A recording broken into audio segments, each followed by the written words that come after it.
첫 번째 퀴즈 맞춰주시는 동안에 저희는 두 번째 세션 준비를 다 마쳤고요. 이번 세션에서는 애저에서 제공하는 컨테이너 관리 서비스인 애저 쿠버네티스 서비스를 활용해서 클라우드 네이티브 애플리케이션을 빌드하고 배포하고 운영 안정성을 위해서 HL을 구성하는 데모를 보여드릴 예정입니다. 클라우드 네이티브 앱스 위드 AKS라는 주제로 발표를 해주실 최지희 매니저님을 소개하겠습니다. 박수 부탁드립니다. 네, 안녕하세요. SK 주식회사 CNC 최지희 매니저입니다. 네, 반갑습니다, 매니저님. 오늘 발표 역시나 잘 부탁드리고요. 네. 네. 네, 저번 세션 때는 제가 이제 엔터프라이즈 환경에서 이제 애저 데브옵스를 네, 활용을 네. 해서 어떻게 기업에서 활용을 하고 있는지 그런 것들을 설명을 해드렸는데 네. 이번 세션은 제가 클라우드 네이티브 앱스 with AKS를 주제로 워크샵을 준비를 해봤는데요. 네. 이제 앞 세션에서 양준기 리더님이 소개한 클라우드 네이티브 앱 101에 대해서 설명을 좀 들으셨을 텐데 이제 이번 세션에서는 클라우드 네이티브 앱을 애저 환경에서 실제로 어떻게 구현을 하는지 애저 쿠버네티스 서비스를 활용을 해서 네. 이제 보여드리려고 합니다. 네, 앞서 양준기 리더님께서 클라우드 네이티브 앱의 중요한 요소 중에 이제 컨테이너를 말씀을 하셨는데 그러면 이번 세션에서는 그 컨테이너를 활용해서 어떤 식으로 애플리케이션을 빌드하고 배포하고 하는지 그거를 지금 데모로 볼 수 있다는 네, 거인 거죠? 맞습니다. 알겠습니다. 네, 그래서 먼저 전반적인 이런 네. 데모 시나리오에 대한 개요부터 네. 설명을 드린 다음에 네. 핵심적인 데모를 위주로 네. 보여드리려고 하는데요. 네, 먼저 이 알겠습니다. 세션을 좀 더 효과적으로 진행을 하기 위해서 참고할 내용을 설명을 드린 다음에 네. 데모 시나리오를 보여드리도록 하겠습니다. 네. 일단 오늘은 컨테이너 기반의 그런 애플리케이션을 AKS에 배포하는 데모 중심인 세션이기 네네네. 때문에 네. 컨테이너라던가 쿠버네티스에 대한 개념적인 설명은 세션에 포함되지 않기 때문에 네. 이 컨테이너와 컨테이너를 관리를 하는 쿠버네티스에 대해서 개념에 대해 좀 궁금하신 분들은 이 보이는 링크를 네. 참조를 하시면 도움을 받으실 수 있고요. 아마 이거 지금 들으시는 분들 중에서 컨테이너랑 쿠버네티스가 뭔지는 아마 다들 잘 아실 것 같아요. 네, 그래서 넘어가도 괜찮을 것 같습니다.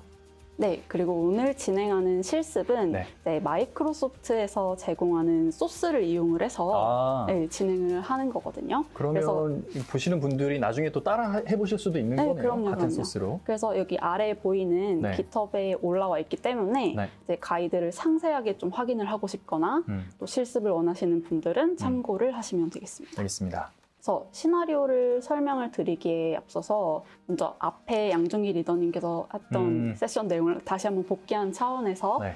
다시 보여드리자면 지금부터 하려는 데모가 클라우드 네이티브 앱과 어떤 연관이 있는지 또 궁금해하실 수 있을 것 같아 준비했는데요. 네. 마이크로소프트에서 정의하는 클라우드 네이티브 애플리케이션에 대해서 한 번 더 언급을 드리자면 네. 이제 컨테이너에 애플리케이션 코드를 패키지화를 하고 이거를 마이크로 서비스로 배포를 해서 데브옵스 프로세스와 도구를 사용해서 관리하는 것을 말한다고 하는데 네. 이 5가지 요소 중에서 그 중에서 이번 세션에서는 이 2가지 마이크로 서비스와 컨테이너 중심으로 포커싱해서 설명을 드릴 거고요. 네. 그래서 애저의 서비스를 활용을 해서 컨테이너 애플리케이션을 마이크로 서비스로 배포를 해보도록 하겠습니다. 네, 알겠습니다. 네, 구성할 시나리오에 대해서 먼저 소개를 드리도록 하겠습니다. 이 기세에 있는 소스는 먼저 컨퍼런스 웹사이트 서비스이고요. 먼저 클라이언트가 애저 LB로 호출을 하게 되면 AKS에 있는 왼쪽에 있는 웹 애플리케이션 컨테이너가 API 웹 애플리케이션 컨테이너에 의해서 노출된 엔드포인트를 호출을 하게 되면 이 오른쪽에 있는 API 애플리케이션 컨테이너가 데이터베이스와 이제 호출을 하게 됩니다. 네.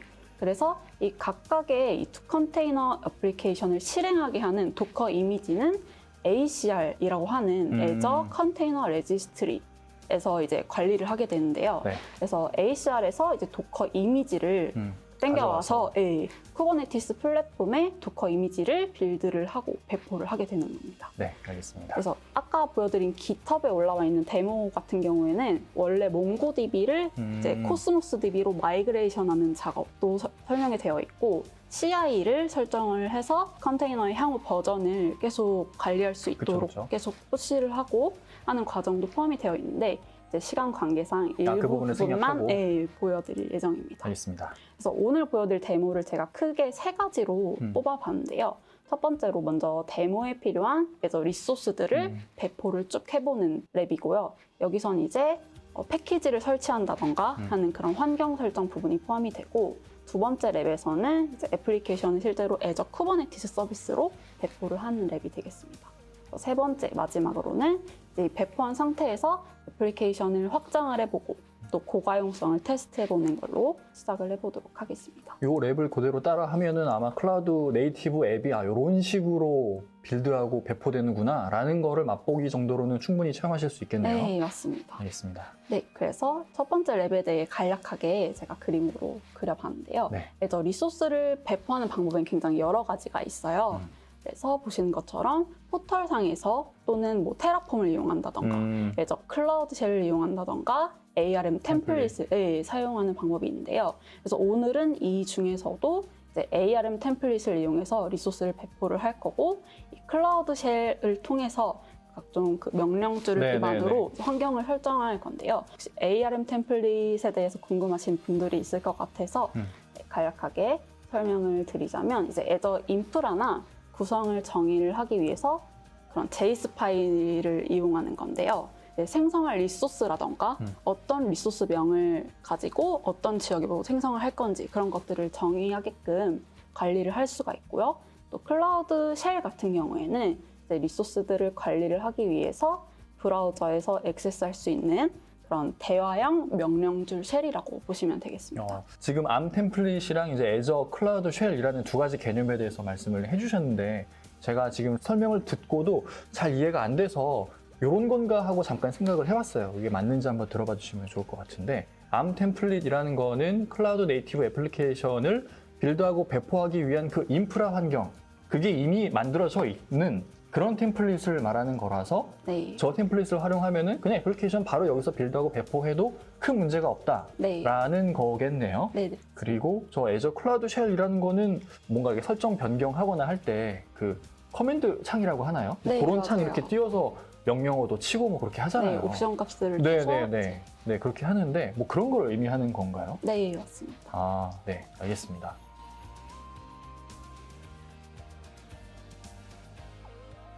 제가 직접 포털 들어가서 네. 보여드리도록 하겠습니다. 네, 알겠습니다. 이 화면이 지금 애저 포털에서 네. 제일 먼저 보실 수 있는 화면이고요. 네, 애저에서는 리소스를 관리할 때 리소스 그룹이라는 걸로 이제 관리를 네. 하기 때문에 저 네, 네. 같은 경우는 미리 이런 명칭으로 네, 미리 생성을 해둔 상태이고요. 네, 다음 여기 보시는 이 아이콘이 클라우드 쉘이라고 하는 네. 아이콘인데 여기로 접속을 하시게 되면 보시면 파워쉘이라던가 배시쉘을 네. 여기서 이제 저 파워쉘은 좀 익숙한 것 같아요. 그쵸? 네, 예. 네. 네, 떴습니다. 네, 이렇게 화면을 보실 수가 있고 네. 실제로 여기서 똑같이 명령을 이용을 해서 어떤 게 있는지 보실 수가 있는데 네. 저 같은 경우에는 아까 그 알려드린 GitHub에 있는 소스를 이미 다운로드 해둔 상태이기 때문에 네. 한번 이 경로로 들어가서 보도록 하겠습니다. 네.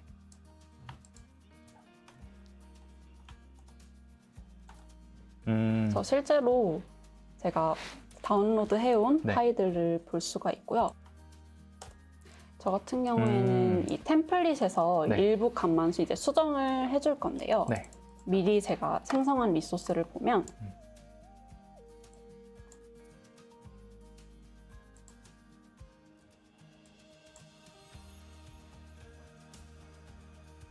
리소스 뒤에 어떤 명칭을 붙일지에 대한 그런 값을 설정을 할 수가 있고 네. 이제 가상 머신이 생성이 되게 되는데 이제 그때 사용할 어드민 유저 네네. 네임이라든지 접속하는 키 값이라든지 그런 것들을 설정을 할 수가 있고요.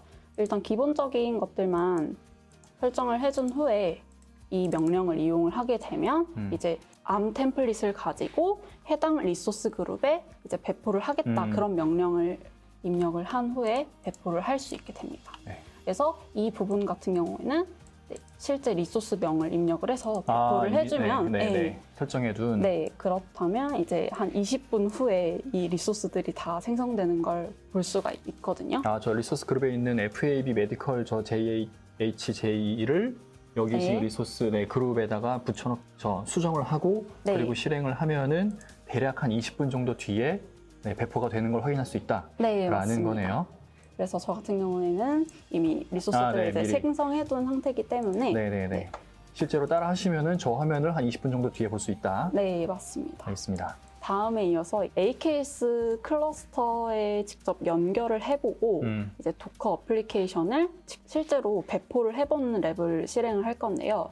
이제 애플리케이션을 컨테이너화된 그런 애플리케이션으로 실행을 하기 위해서는 이제 도커 파일이라는 게 필요하거든요. 네. 저희 도커 파일을 빌드해서 도커 이미지를 만들고. 생성을 해야 하고 이 이미지를 도커 run이라는 명령을 이용을 해서 컨테이너로 실행을 할 수 있게 되는데 저는 이 왼쪽 있는 작업들을 아까 만들어진 그 VM에서 미리 환경 설정을 해둔 상태거든요. 네, 그렇죠, 그렇죠. 네, 그래서 이 도커 이미지를 이 Azure Container Registry라고 하는 그 이미지를 관리하는 곳에 이미지를 푸시를 해둔 상태이고요. 네. 그래서 제가 이번 랩에서 보여드릴 부분은 이제 여기 있는 이미지들을 이걸 가져와서 네. AKS로 배포를 해보는 네. 그런 실습을 한번 해보도록 하겠습니다. 네.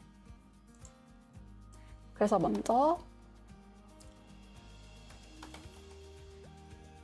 레지스트리. 네, 컨테이너 레지스트리에서 이미지를 먼저 보여드릴게요. 네. 아까 두 개의 어플리케이션이 있다고 했는데 네네네. 네, 각각 API 어플리케이션, 웹 어플리케이션 이 두 가지 이미지가 있는 걸 확인을 할 수가 있고요. 이제 이거를 각각 가져와서 AKS로 배포해보는 걸 해보도록 하겠습니다. 네.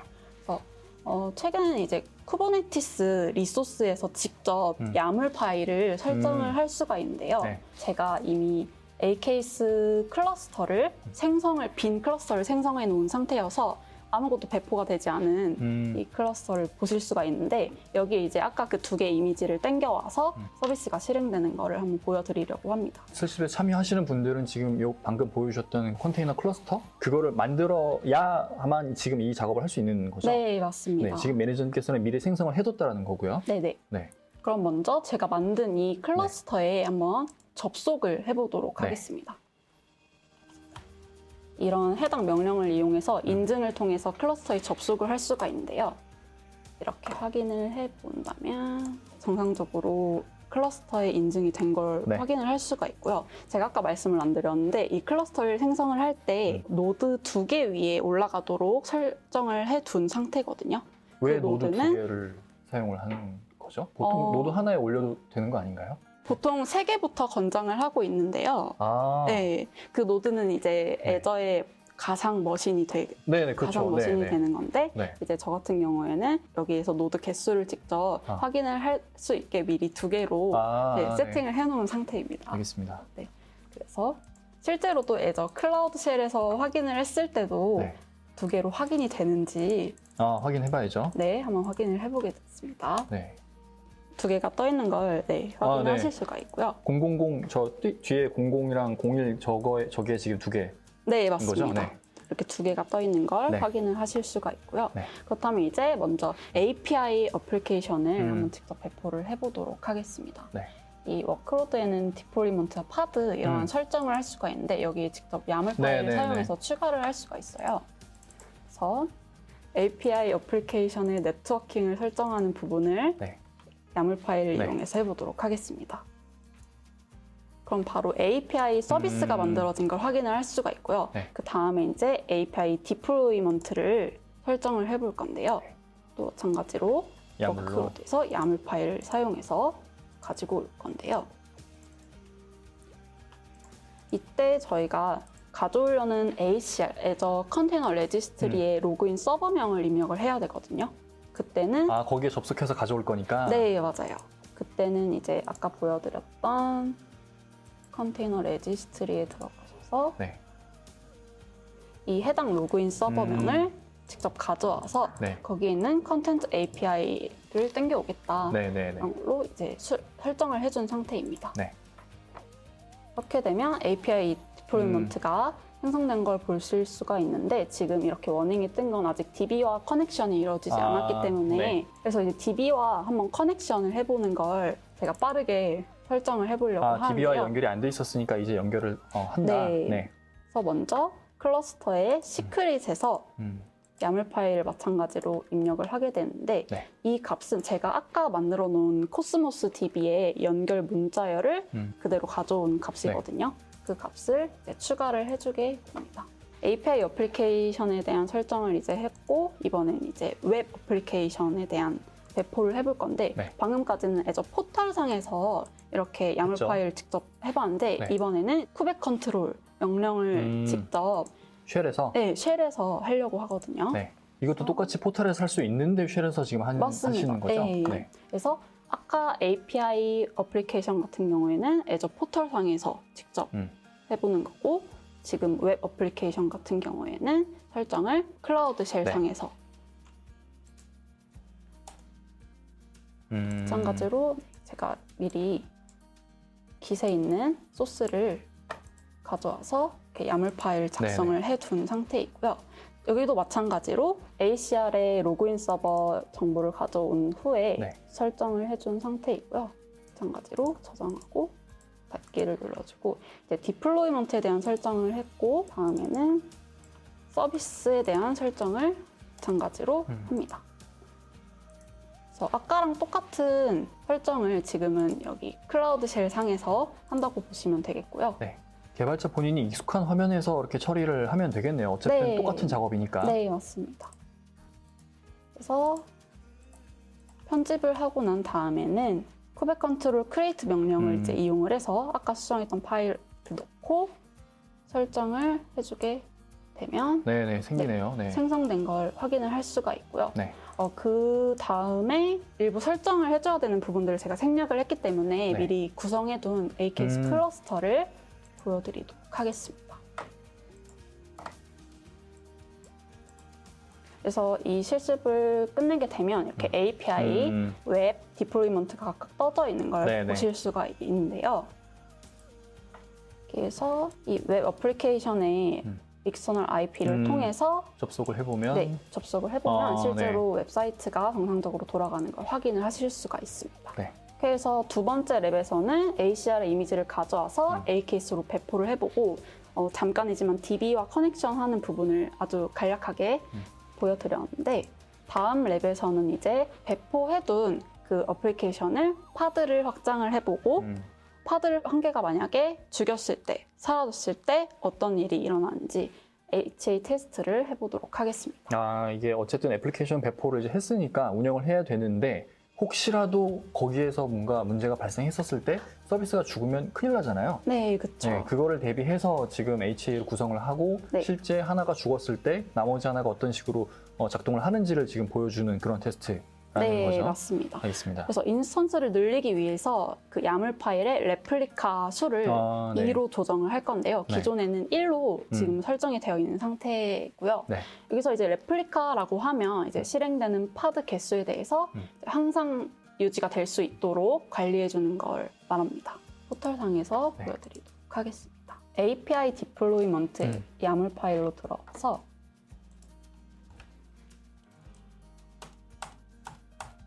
여기 보시는 1로 돼 레플리카를 있네요. 2로 한번 네. 설정을 해보도록 하겠습니다. 다음 변경 내용을 확인하고 네. 보시게 되면 아, 생겼네요. 네, 생긴 걸 보실 수가 있는데 네. 지금 하나가 에러가 뜨는 게 네. 야물 파일의 일부 항목 조건 때문에 설정을 수정을 해줘야 되는데요. 네. 지금 CPU에 대한 리퀘스트 값을 제한을 해둔 상태이기 때문에 지금 이 의미는 네. 적어도 이제 1코어 이상 조건을 만족해야 된다. 그런 의미이기 때문에 이 부분을 이제 100밀리코어 이상으로 조건을 하향시켜서 이제 2개의 파드가 정상적으로 올라올 수 있도록 설정을 해줄 건데요. 그래서 이 부분을 마찬가지로 바꾸고 나면 네. 2개의 파드가 정상적으로 러닝하고 있는 걸 보실 수가 있고요. 네. 이제 그렇다면 한 개를 만약 삭제를 했을 때 네. 어떤 일이 일어나는지 보도록 하겠습니다. 그래서 지금 삭제하는 파드 같은 경우에는 8T로 끝나는 파드이고요. 삭제를 하면 네네네. 바로 다른 이제 파드가 올라오는 거를 확인을 하실 수가 있습니다. 네. 그래서 서비스는 마찬가지로 정상적으로 잘 네, 되겠네요. 정상적으로 잘 돌아가는 걸 보실 수가 있고요. 네. ACR의 이미지를 가져와서 AKS로 배포를 해보고 네. 그 배포된 애플리케이션을 확장해보는 것까지 보여드렸는데요. 그래서 5가지 요소 중에서 컨테이너 애플리케이션을 이제 마이크로 서비스로 배포해보는 그런 실습을 보여드렸습니다. 네, 알겠습니다. 그럼 요 내용까지 이제 보시고 실제 따라 해 보시면 클라우드 네이티브 애플리케이션이라는 게 클라우드 상에서 이런 식으로 빌드하고 배포되는구나 라는 거를 아마 조금은 체험해 보실 수 있으리라 생각이 됩니다. 부족한 부분은 아마 아까 말씀드렸던 그 애저 러닝 거기서 처음부터 끝까지 다시 한번 해보시면 충분히 감을 잡으실 수 있으리라 생각합니다. 매니저님의 발표는 여기까지 있는 네. 거죠. 나머지 세션에도 집중 부탁드립니다. 감사합니다.